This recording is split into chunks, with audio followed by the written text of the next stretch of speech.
Só mudando os nossos hábitos será possível eliminar este perigo. Um alerta do governo de Mato Grosso.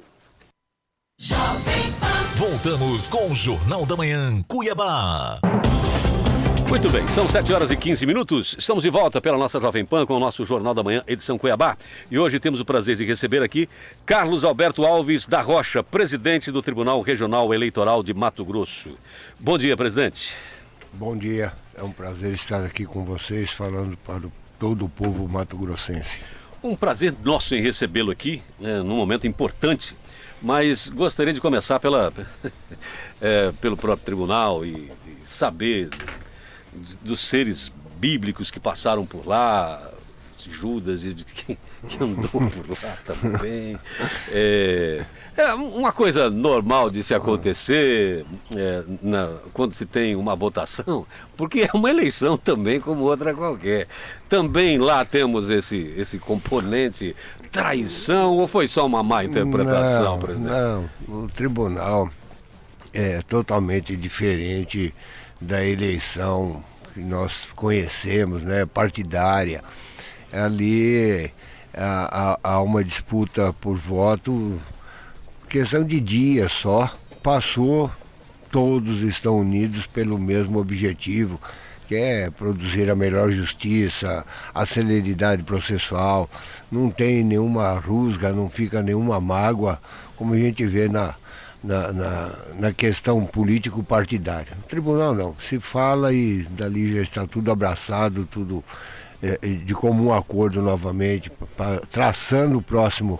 Quem recebeu um voto só o dele já está de boa, já esqueceu. Já tranquilo, sem problema. Então vamos lá.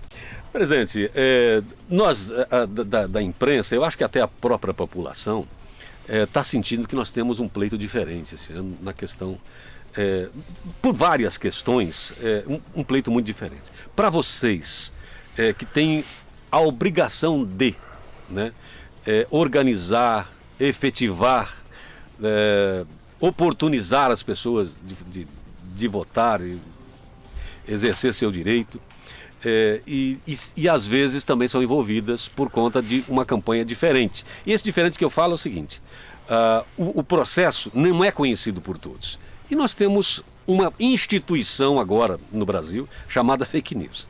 E ela é mais forte ou menos forte, né? E envolve todos os componentes. Como é que vocês sentiram isso nesta campanha?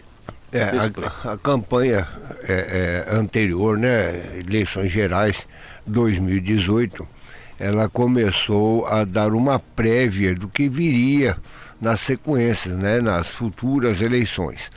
E ali começou a rede social muito disputada, sendo utilizada de uma forma bem efetiva, e culminou com 2022 isso se concretizando. Mas infelizmente veio junto, né, as conhecidas fake news. E isso é que atrapalha muito, porque desinforma a população. Um momento para um candidato, no outro momento para o outro candidato. Então, quer dizer, a população só tem a perder com essa questão de fake news.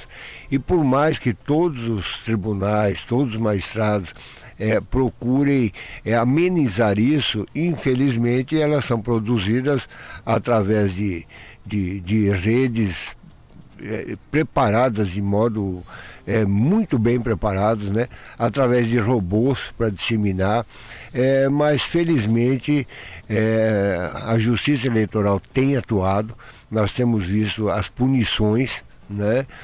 Agora mesmo com a última resolução do TSE proibindo, né, a circulação através de internet 48 horas antes, para evitar essas fake news. E muitas delas, os senhores aqui da rádio sabem disso, que muitas fake news atrapalham violentamente, né? Não só os candidatos, mas atrapalha a justiça eleitoral, atrapalha uma questão de votação.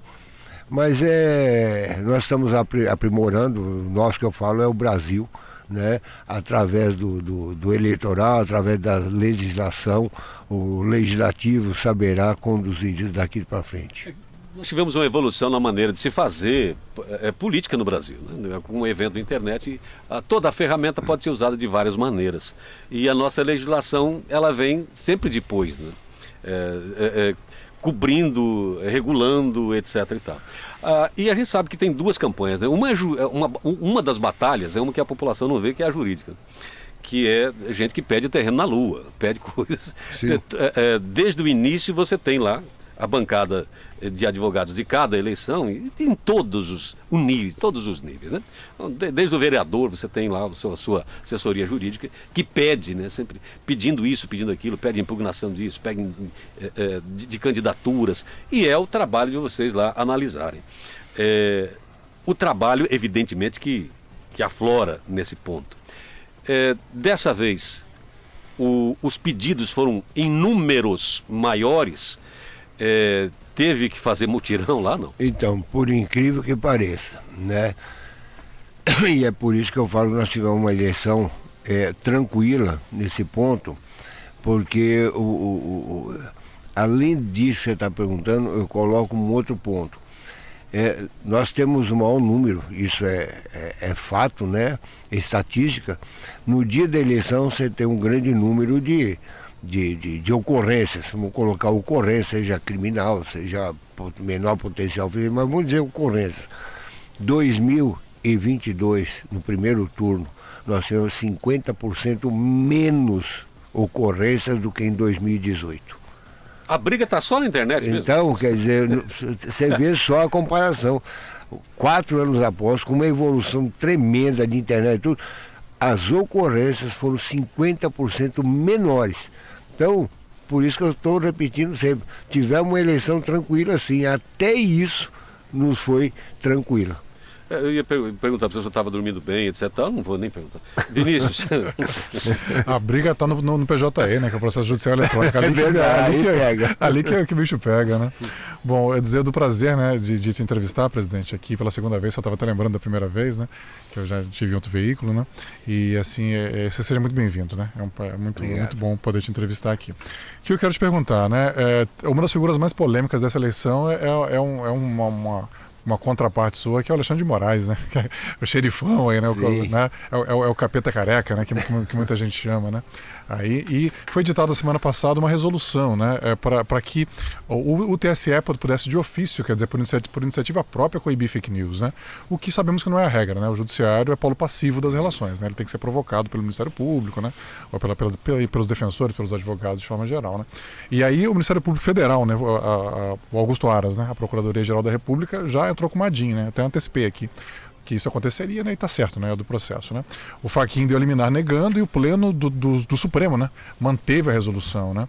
Então, como é que o senhor vê essa situação realmente dessa resolução específica, que eu até estava levantando o número aqui, 23.714, né? Que dá essa arma, né? Que para muita gente era excessiva, né? Era uma bazuca, era um armamento excessivo para que a Justiça Eleitoral combata a fake news.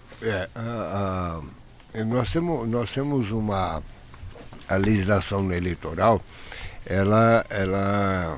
A Constituição, né, depois do Código Eleitoral, ela permite que o TSE, isso não é agora, isso é de anos, que o TSE também faça a legislação. Através do quê? De resoluções. Porque a cada eleição nós temos que estar mudando lei, a cada pleito teríamos que ter edição de leis, né, e aí pelo federal, né, pela Câmara, pelo Senado. Então ela permite que o TSE edite resoluções disciplinando alguma regra. Então, essa 23.714 que você está falando, que dispõe sobre o enfrentamento à desinformação que atinge a integridade do processo eleitoral, você imagina se isso fosse tramitar como uma lei para ser feita para esse pleito. Quer dizer, nós já teríamos passado o pleito, nós não teríamos lei. Então, o TSE tem essa prerrogativa constitucional de editar regras para a própria eleição. Então, essa regra que ele editou, ele está fazendo às vezes de legislador. Então, ele está dizendo, olha, independente da provocação, nós temos uma questão de desinformação né, e que vai prejudicar um pleito, independente de candidato A ou B, vai prejudicar um pleito, então nós podemos agir de ofício. Então é isso que faz, mas na prática é difícil de se compreender essa forma legislativa que o TSE usa. E ainda mais no momento que se critica a TSE de um lado, TSE não é de outro, ou a legislação protege um, não protege o outro. Então fica difícil dessas explicações. Mas é isso que ocorre. O TSE tem a prerrogativa constitucional de legislar especificamente para aquela eleição. Tanto é que essa resolução pode não valer para a futura eleição, para outra eleição, e seja editada outra resolução. Então, é uma crítica que muita gente faz, presidente, é que por que agora, né? Que a Justiça Eleitoral teve 4 anos para se preparar, né? E se preparou, né? É bom que se diga, né? Mas por que só agora, já no meio, né? Há 2 semanas da eleição praticamente, então, essa mas resolução? Aí você me permite, aí, desculpe interrompê-lo, numa outra pergunta que me fazem. Por que o Judiciário está com esse ativismo? Certo? Isso. O Judiciário não está com ativismo. O Judiciário está manifestando naquilo que o Legislativo não se manifesta. Por que o Legislativo não fez uma legislação sobre fake news? Não fez uma legislação sobre desinformação? Ele não faz, e nós estamos num período eleitoral. Nós estamos vendo que isso é fato, isso é real. Fake news existe, desinformação existe. Não dá para fecharmos os olhos. Agora, o TSE está legislando. Por quê? Eu dou exemplo de saúde. Por que se entra tantas ações na saúde? Porque o Estado não dá condição para a população. Aí vem o Judiciário e fala, ó, dê esse remédio, faça aquela cirurgia. Por quê? Porque o Estado não está dando a resposta à população. É a mesma coisa a legislação, né? O Legislativo não faz as regras, sobra para onde? Para o Judiciário. E aí vem o ativismo judicial. Não, nós estamos lá parados, como você disse, que diferente, né? Diferente do eleitoral, que hoje nós não precisamos de provocação para manifestarmos. Na sua opinião particular, essa decisão deve permanecer para as outras? É um instrumento que tem que ser utilizado? Ou pode se aperfeiçoar ainda, ou somente para essa aqui? Não, eu acho que não há legislação que deva ser eterna. Acho que toda legislação nós podemos aperfeiçoar, toda, né? A gente vê lá o Código Civil de 1916 falava algo sobre casamento, sobre filiação. Hoje nós já temos outra regra. O nosso Código Eleitoral falava lá, antigamente as mulheres não votavam, hoje não, quer dizer, então tudo é questão de uma evolução. Tudo é questão de você aprimorar. Então essa aqui é uma regra necessária neste momento.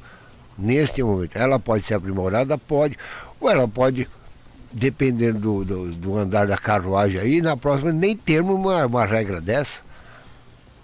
O senhor imagina que para essa realmente era necessário, sim. E para as próximas que se analise diferente, até porque a legislação pode mudar e não se fazer necessário uma resolução como essa. Exato, e pode o Congresso, e aí nós estamos falando em termos de uma legislação feita pelo TSE.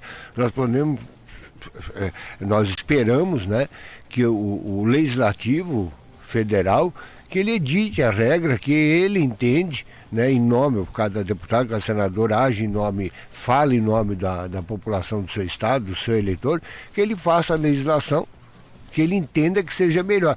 E não vai precisar o TSE ficar legislando. Vinícius. Então, presidente, um outro tema polêmico é a assédio eleitoral, né? Muitas denúncias no Brasil afora e aqui em Mato Grosso também, né? De empregadores, né? Forçando, né? Isso para os 2 candidatos a presidente, né? Como é que isso tem chegado lá? Como é que vocês têm julgado essas denúncias de assédio eleitoral aqui no estado? Nós temos recebido notícia, porque essa questão ela fica afeta ao Ministério Público do Trabalho e à Justiça do Trabalho. Né? Ela não chega ao eleitoral. Ela vai vir ao eleitoral se você implicar algum ato de algum candidato, né? Aquilo vai desembocar em cassação dele, uma multa para o candidato. Enquanto se tratar só do empregado, do empregador, aquilo lá está afeto à Justiça do Trabalho, é o Ministério Público do Trabalho. Ontem, inclusive, tivemos reunião com o chefe do Ministério Público do Trabalho, e aonde ele estará até de plantão nesses dias todos, né, com a sua equipe, para tratar disso. Mas isso não está afeto ao eleitoral, mas sim à Justiça do Trabalho. Ótimo. E uma outra questão, para falar em plantão, né? Vocês no domingo, né, será a votação e a apuração, né? Vai ficar até isolada lá a área do TRE para evitar, né, pico de energia, né? E eu já li uma declaração sua dizendo que às 18 horas já teremos o resultado? A última reunião que nós tivemos com o TSE foi na terça-feira. Foi terça-feira. O próprio presidente Alexandre de Moraes, como nós temos o horário de Brasília, né? Então, das 8 às 17 será a eleição, aonde segue o horário de Brasília. Em Mato Grosso, a eleição é das 7 às 16. Então, levando o horário de Brasília, 17, espera-se 7 horas já ter esse resultado. Então, no nosso caso aqui, às 18 horas, entre 18 e 18h30, já é a expectativa de termos esse resultado finalizado. Presidente, algumas reclamações no primeiro turno com relação a filas, demora, etc. e tal. A previsão é que dessa vez não aconteça, até porque o tempo que se vai passar na cabine será menor, o número de candidatos é menor, etc. e tal. Então já naturalmente não teremos o mesmo tempo. O que foi coletado nesse primeiro turno, o que o TRE coletou, que tipo de coisa se faz necessário, de mudança se faz necessária para que da próxima eleição tenhamos um primeiro turno, né, pelo menos essa votação mais tranquila, de uma forma melhor, mais confortável para todos. O que ficou aí de lição para isso? Para o TRE? Ao final da eleição no primeiro turno, durante a semana nós já nos reunimos para procurar ver aonde estavam os problemas e procurar soluções, né?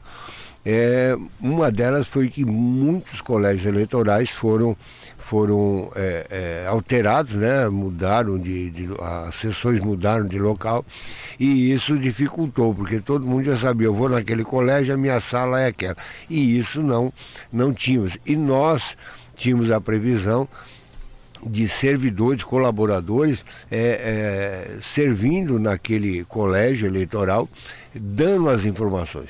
E infelizmente isso não funcionou, né? Ou uma hora nós não tínhamos essas pessoas lá, ou elas faltaram. Então isso já foi corrigido, é um dos primeiros pontos. A outra era que algumas sessões que não estavam ainda não tinham ainda a prática, deixava as pessoas na fila, né? E ao invés de já colocar 2, 3 dentro da sala e antecipando, que enquanto uma está votando, você pode estar já preparando, se você não pode ao mesmo tempo fazer isso, mas você pode já antecipar, a outra pode estar sentada numa cadeira. Então esses foram os pontos principais que nós tivemos de problema, né? E eles estão sendo corrigidos. E a outra foi a questão da biometria, que muitos mesários ficavam colocando 4, 5 vezes, às vezes, o dedo do eleitor até obter a biometria, e acabava não obtendo, né? E aquilo ali já poderia sair do sistema de biometria e já ir liberá-lo para votar sem a biometria que é permitido. Então, foram talvez os 3 pontos primordiais que nós já estamos corrigindo. E, como você falou, tendo só no nosso estado, né, uma eleição só para presidente, automaticamente a fila deve diminuir também.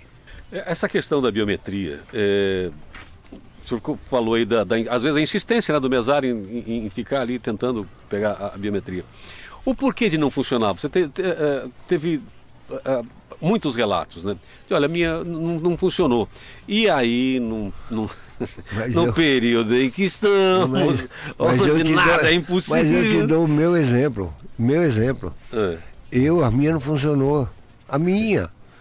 Eu tenho muitas pessoas. O senhor se queixou o presidente do TRE. Sim, porque você pode ter problema no dedo aqui na hora de colocar e não dá.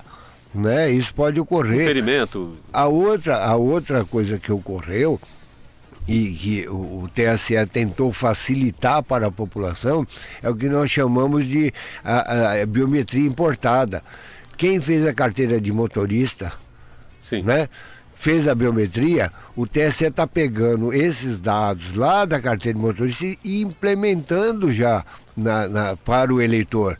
Então ele chega lá, mas eu fiz biometria. Não, você não precisa, você tem a carteira de trabalho, você tem um passaporte, né? Então está sendo importado esses dados. E às vezes esse caso não ficou de uma forma correta, porque eles foram importados, né? E foi a primeira experiência nossa. Bom, para a gente agora dar umas informações para o eleitor aqui. Horário de votação, o que pode, o que não pode, essa questão da biometria, se prejudica, se não prejudica, pessoa que não votou no primeiro turno, pode votar no segundo, as dúvidas que as pessoas têm. Todos os dados continuam exatamente igual ao primeiro turno. Nós teremos a votação das 7 às 16 horas. 7 da manhã, 4 da tarde. Só tem um colégio que mudou de local do primeiro para o segundo turno, que fica em Rondonópolis. Fora disso, não temos. Aonde o eleitor votou, vai ser no mesmo local.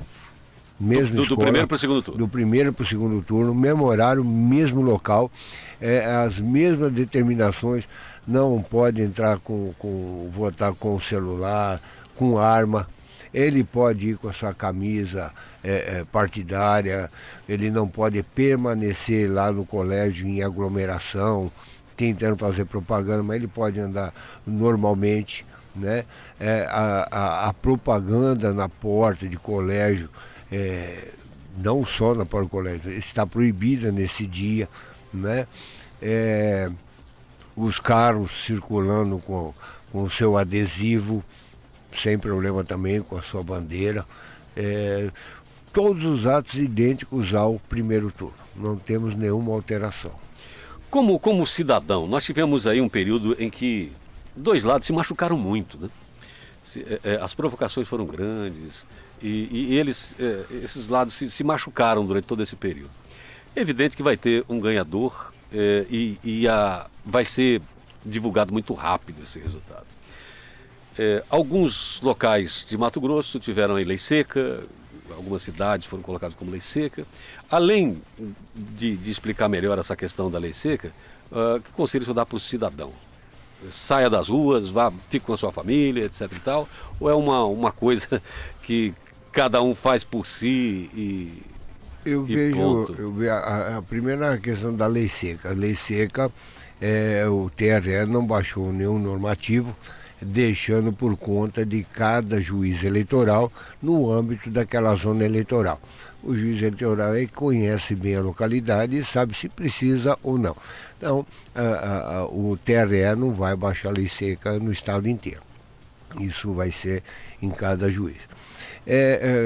Quanto à nossa população, nós temos visto, e isso é fato, né, essa eleição com um acerramento de ânimo muito grande, né, polarizado. Mas nós não tivemos nenhuma anormalidade no primeiro turno. Não estamos vislumbrando nenhuma anormalidade no segundo turno. Não temos qualquer notícia disso.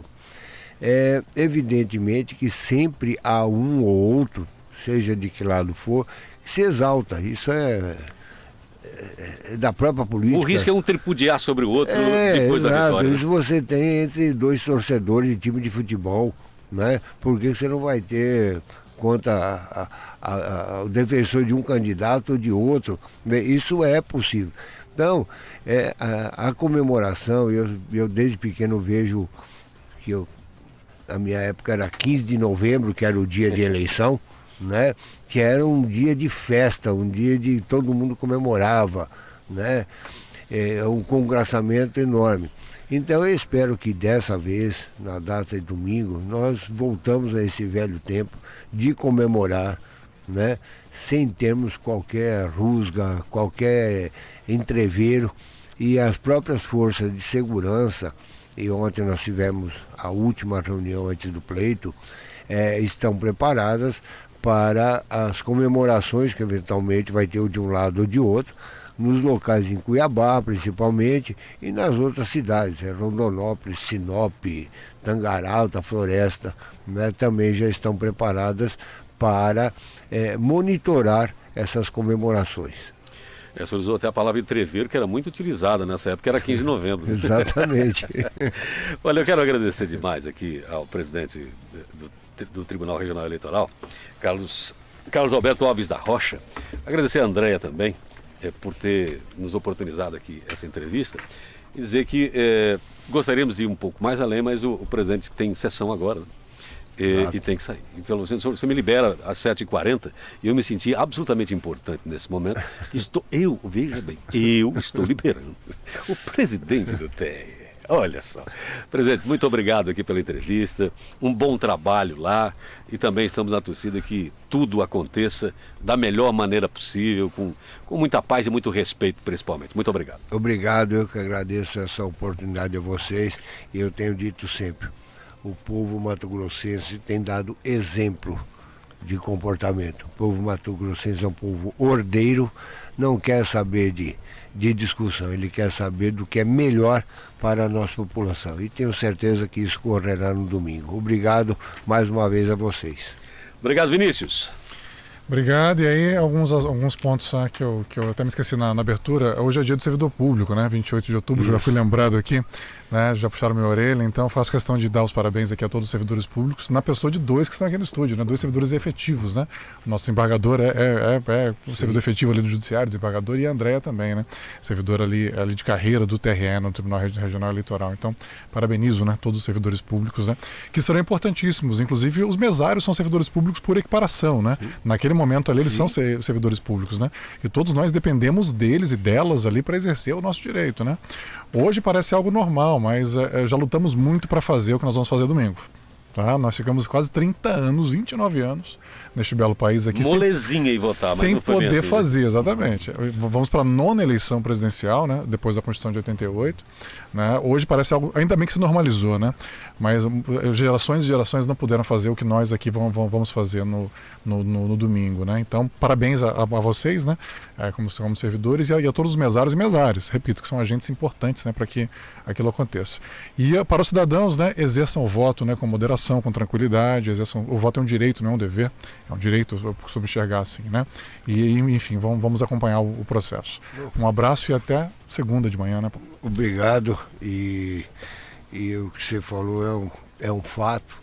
Eu fui votar para presidente a primeira vez, eu tinha 35 anos, quando fui votar a primeira vez para presidente. E hoje, com 16 anos, né, já tenho a oportunidade de votar. Eu fui para presidente com 36 anos.